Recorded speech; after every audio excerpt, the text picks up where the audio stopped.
Political donations have come under the spotlight with revelations that the Minister for Communications, Michelle Rowland, she received $19,000 in two separate donations from Sportsbet in the lead up to the 2022 federal election.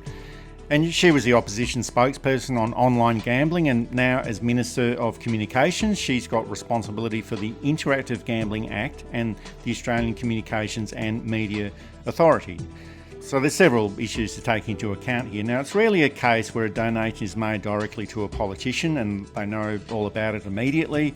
So they can't immediately refuse the payment if someone makes it. And it's also a case where a politician rarely refuses to accept any money that's coming their way. But overall, this is all pretty outrageous. A gambling company making a donation to a political party, and Sportsbet does make substantial donations to both the Liberal and the Labor parties as well. And it's not like companies make donations without expecting anything in return, but it's something that does need to stop.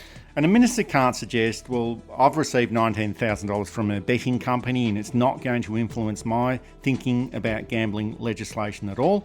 Of course it will, and I realise that it's not just the minister who has got complete control over the legislation.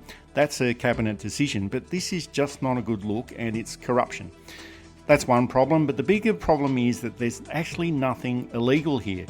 There hasn't been any action that is against disclosure legislation. The current reporting threshold is $14,500, and both of these donations were made under that amount. So there's nothing to see here as far as the legislation is concerned, but there's a lot to see, and the fact that all of this is legal is a travesty, and these disclosure laws need to change, as well as major reforms to the political donation system. The industry is very powerful. The first thing, of course, to do is to ban the advertising of gambling, to not normalise it as something you do when you're watching the football. Every second ad is a gambling ad. They promote the odds for various things during the game, and it's treated like a normal thing. And their influence in government is insidious. I think Michelle Rowland needs to resign. Her position as a minister is not tenable, and I'm not sure that her position as a member of the House of Parliament is tenable. You just can't be seen to do this.